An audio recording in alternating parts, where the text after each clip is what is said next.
Ырчы Нелянын апасы коронавирустан көз жумду. Тилекке каршы адамзаттын турмушун түп тамырынан бери өзгөртүп жаткан, көзгө көрүнбөгөн коронавирус деген душмандан ырчы Нелянын апасы көз жумду. Бул тууралуу Нелянын жолдошу Урмат Усенов маалымдады. Буга чейин алар апасынын ооруп жатканын, сакайып кетиши үчүн калың элден дуба кылып коюуну өтүнүшкөн. Жамаатыбыз ырчыга, анын жакындарына, үй бүлөсүнө терең кайгыруу менен көңүл айтабыз. Маалымат булагы Фабула Чекит KG. Жилика министр Нуржигит Кадырбековдун сөздөрүнө жооп кайтарды. Маданият, маалымат жана туризм министри Нуржигит Кадырбеков буга чейин мамлекеттик иш-чараларга чакырганда келбеген ырчыларга чара көрүү керек деген пикирин билдирген эле. Ал мамлекеттик иш-чаралар биринчи орунда турушу керек. Кээ бир ырчылардын анча-мынча официалдуу кечелерге чакырып калсаң, тоюм бар эле дегенин угуп жүрөм. Мамлекеттик иш-чараларга чакырган учурда келбеген ырчыларга чара көрүү керек деп белгилеген. Министрдин бул пикирине ырчы Анжелика төмөндөгүдөй жооп кайтарды. Эми ырчыларды дагы жаңы министрибиз угуп койсун.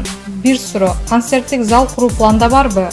1. 23 жылдан бери эмгегимдин тарыхчасын ачып, бир грамота бербеген Маданият министрлигине мен дагы наразычылыгымды билдирип кетейин.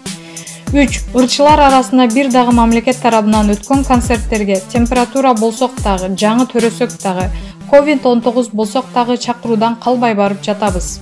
Керек болсо 15 жыл аралыгында чоңдор үчүн кой балким баалап калат деп резиденцияга барып, бир күндөн репетиция жаңы кезек күтүп урдап келе жатабыз. Ыр жаздырганга же ошол эле жасаганга жетпеген акча төлөнүп калат. Анан албетте той багып келет бизди. 4. Жеке концертке тааныш билиш аркылуу гана министрликтен келип, куттуктоо сөз айтып калышпаса, Айтор буга чейинки 2 министр тең тойго кетип, маданият өкүлдөрүнө көңүл бурулбай калган учурлар жок эмес. 5. Кече 20дан ашуун ырчылар эшикте, суукта Маданият министрлигинин чакыруусу менен бекер ырдап колдодук. 1 сом эмес, 1 саткан ысык чай уюштура алышпады. 6. Кээ бир чыгармачылыктагы агай эжелерди көрүп кабыргам кайышат. Өз өмүрүн чыгармачылыкка арнап, тытынып соода кылып, акча таап, ошол акчага ыр жаздырып келишет. Клип, костюм, жайылтуу деген нерселерге укмуш көп акча кетет. Мунун баары чыгармачылыкка, угармандарына болгон сүйүүсү үчүн. Жети, ал эми кыялданып жүрүп алган маданият отличниги эмне берет?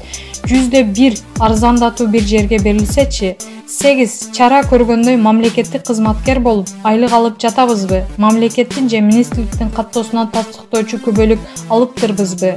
Же маданият күнүңөр менен деп бир куттуктоо кагазын бериштирби? Ушул күнгө чейин ырчыларды чогултуп, жайын өткөрүлүшү керек деп ойлойм. Улуу мун ырчылардан, жаштардан байкоочу кеңеш түзүлсүн. Ачык иштеп, келишимге кол койдуруп, анан чараларды көрө бергиле деп жазат ырчы. Маалымат булагы Аргумент Чекит KG.